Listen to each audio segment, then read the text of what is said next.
Students, welcome back to my channel. कैसे हो आप सब? उम्मीद करती हूँ बेटा सभी अच्छे होंगे और अपना ख्याल भी रख रहे होंगे। तो बेटा आज हम करने जा रहे हैं अपनी वर्कशीट नंबर 31। ठीक है, गणित सब्जेक्ट की है बेटा। ये 28 तारीख की है और 8th क्लास के बच्चों के लिए है, जिसमें हम कर रहे हैं आज बीजीय व्यंजक और सर्व समीकाएँ। ठीक है, ये नया टॉपिक स्टार्ट हुआ है हमारा। हम जानते हैं कि अंक गणित से हमारी संख्या संबंधी समस्याओं को हल करने में बहुत मदद मिलती है, परंतु जब अंक गणित में बहुत कठिन समस्याओं का हल संख्याओं से नहीं हो पाता तो उसके लिए एक्स वाई जेड तथा ए बी सी की सहायता लेते हैं हम। गणित की इसी शाखा को क्या बोलते हैं? बीज गणित कहते हैं। तो याद रखना बेटा, जब संख्याओं से हल नहीं निकलता तो हम कुछ ऐसों की सहायता लेते हैं, मतलब कि नंबर्स की, अल्फ़ाबेट्स की, एक्स वाई जेड या फिर ए बी सी। तो ये किस मतलब कि गणित के अंदर आते हैं? किस गणित की किस शाखा के अंदर आते हैं? बीज गणित। आओ समझे कैसे। और बेटा अगर मेरा समझाया हुआ आपको पसंद आता है तो प्लीज़ वीडियो को लाइक शेयर जरूर कर दिया करो। ठीक है, तो देखो इन त्रिभुज को देखिए, वह अगला प्रतिरूप बनाइए। तो देखो यहाँ पर बेटा क्या दिया है, एक त्रिभुज है यहाँ पर, फिर दो संख्या हो गई, उसके बाद तीन बढ़ता जा रहा है, फिर चार, फिर पाँच। तो यहाँ पर कितनी त्रिभुज की संख्या हो जाएंगी? 6 हो जाएंगी। ठीक है, इस तरीके से आप यहाँ पर 6 हो जाएंगी। हमसे पूछा है संख्या बतानी है, तो संख्या तो क्या होगी यहाँ पर? 7 हो जाएगी। ठीक है, अरे यह तो बहुत आसान है। तो ये तो बहुत आसान था बताना, लेकिन अगर ये बढ़ता ही चला गया। अब देखो इन त्रिभुज को देखकर बताइए इसके 100वें प्रतिरूप में कितने रेखाखंड होंगे। आओ प्रयास करते हैं। तो देखो बेटा, अब यहाँ पर रेखाखंड बताना कितना मुश्किल हो जाएगा। एक त्रिभुज क्या है? 3 रेखाखंड से मिलकर बनता है। तो देखो अब 100वें रेखाखंड में कितने? 100 त्रिभुज हैं और एक त्रिभुज में 3 रेखाखंड है, तो कैसे निकालेंगे? गिनती तो कर नहीं सकते। इस समय पर हमारा बीजगणित काम आता है। तो देखो इसको कैसे हल करते हैं बेटा।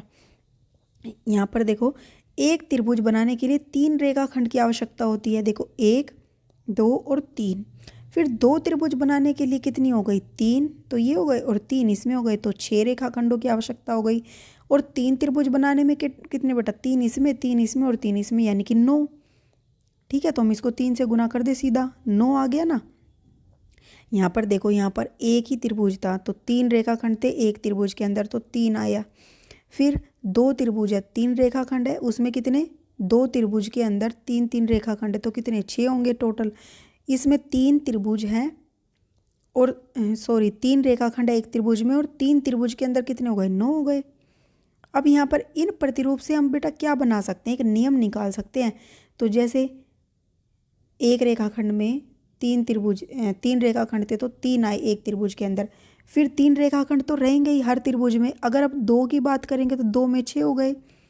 ठीक है, और 3 त्रिभुज की बात करेंगे तो 9 हो गए। ऐसे चलते चलते जाएंगे।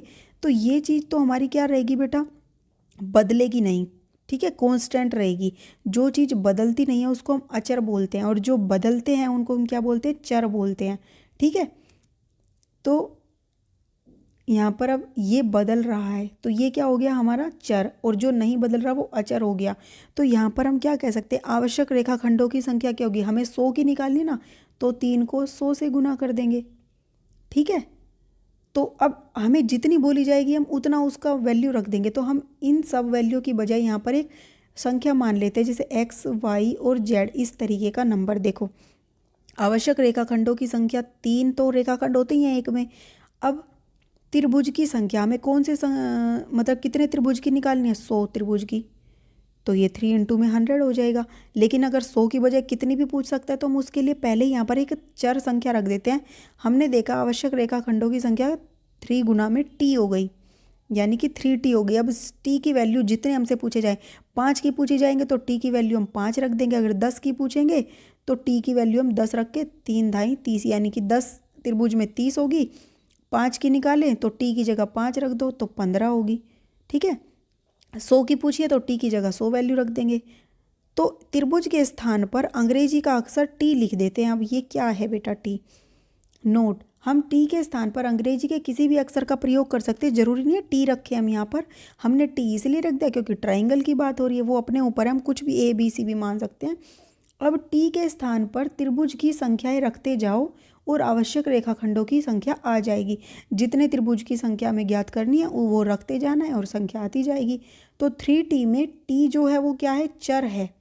चर क्या है? जो बदलता रहता है। चर का मान स्थिर नहीं रहता, बदलता रहता है। इसका मान 1, 2, 3, 4 या कितना भी हो सकता है, कुछ भी हो सकता है, ठीक है, वो बदलता रहेगा। अब आपको पता चला, जैसे अब ये 3t है तो ये तो एक संख्या है जो बदलती नहीं है, और ये जो संख्या है वो बदलती रहती है, तो इसको हम चर बोलते हैं, और जो नहीं बदलती उसको हम अचर बोलते हैं बीज गणित में, ठीक है। अब यहाँ पर एक और देखो, राशिद ई रिक्शा द्वारा करोल बाग जा रहा है। वह आनंद पर्वत से करोल बाग तक का सफ़र तय करता है। इस दौरान वह बहुत सी वस्तुएं और स्थितियों को देखता है जो किसी न किसी राशि के साथ जुड़ी हुई हैं। जैसे कि बेटा आप देखो, उसकी रिक्शा है, ये मान लो यहाँ तो एक लेडी चला रही है, ठीक है। तो यहाँ पर उसके मुसाफिरों की संख्या, कोई बैठता है कोई उतरता है, तो ये तो बदलती रहती है। यात्रियों का किराया, ठीक है, तो ये राशियाँ हैं जो कोई तो स्थिर रहती है और कोई बदलती रहती है। यात्रा का किराया है वो भी स्थिर रहता है। रिक्शा का के पहियों की संख्या, सीटों की संख्या, यात्रा की दूरी, रिक्शा की रफ्तार और रिक्शा के ड्राइवर की संख्या, ये सब ऐसी राशियाँ हैं जिनका हम पता लगा सकते हैं कि कौन सी बदल रही है और कौन सी मतलब बदलती नहीं है, वो बराबर ही रहती है। तो देखो, उपरोक्त सफ़र में जुड़ी तरह तरह की राशियाँ प्राप्त हुई हैं, जिनमें से कुछ राशि स्थायी हैं, यानी कि बदलती नहीं है, अर्थात बदल नहीं रही, और कुछ ऐसी हैं जो बार बार बदल रही हैं। आओ जाने कि सफ़र के दौरान किन किन स्थितियों में राशियाँ बदल रही हैं, हाँ या नहीं में उत्तर दें। तो देखो, क्या मुसाफिरों की संख्या बदल रही है? तो बेटा मुसाफिर एक स्टैंड पर उतर जाता है लेकिन रिक्शा तो चलती रहती है, तो हाँ, यहाँ पर क्या लिखोगे? हाँ। क्या यात्रा की कुल दूरी बदल रही है? तो बेटा जैसे जैसे वो आगे बढ़ता जा रहा है तो यात्रा की दूरी भी बदल रही है, तो ये क्या हो गया? हाँ। क्या रिक्शा की रफ्तार भी बदल रही है? तो बेटा कभी वो रुकता है कभी चलाता है, तो ये भी बदलती है। अब देखो, ये तीनों क्या है? बदल रही हैं। तो जिन राशियों का मान बदल रहा है वे क्या कहलाते हैं? चर। क्या पहियों की संख्या बदल रही है? तो बेटा रिक्शा में 3 पहिए हैं तो 3 ही हैं, तो नहीं, ठीक है। फिर क्या ड्राइवर की संख्या बदल रही है? तो ड्राइवर तो एक ही है रिक्शा को चलाने वाला, तो वो भी नहीं बदल रहा, ठीक है।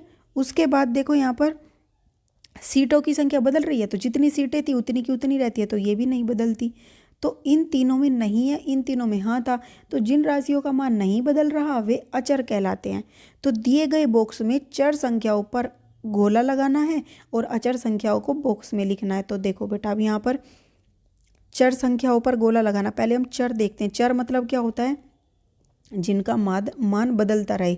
तो बेटा इसका मान और इसका मान बदलता रहेगा। जो ये अंग्रेजी के अक्षर होते हैं इनका मान क्या है? बदलता रहता है। और जो ये संख्या, ये तो 5 की 5 रहेगी, सॉरी, इसको हम बॉक्स में करेंगे, ठीक है। मैं दूसरे कलर से दिखा देती हूँ। ये 5 है, ये 18 है। जो ये गणित की संख्याएं हैं इनके मान नहीं बदलते, तो ये अचर संख्याएं हैं। अचर पर हमें बॉक्स बनाना था और गोला लगाना था चर संख्याओं पर, तो ये हमने चर संख्याओं पर गोला लगा दिया, ठीक है। तो बहुत ही आसान सी थी बेटा, बस समझने की ज़रूरत है, क्योंकि आगे आगे इस पर जो क्वेश्चन आएंगे वो डिफ़िकल्ट हो सकते हैं। तो अभी से इसको अच्छे से समझना, और उम्मीद करते हो आपने समझ भी लिया होगा। फिर भी कोई डाउट रह जाए तो कमेंट बॉक्स में पूछ लेना, और अगर समझ आ गया तो प्लीज़ वीडियो को लाइक शेयर जरूर करना। नहीं हो तो चैनल को सब्सक्राइब करना मत भूलना, ठीक है। इस वीडियो में इतना है। अपना नेक्स्ट टॉपिक जो होगा नेक्स्ट वीडियो में करेंगे, तब तक के लिए ऐसे हंसते रहिए, मुस्कुराते रहिए, पढ़ते रहिए और आगे बढ़ते रहिए। Thank you.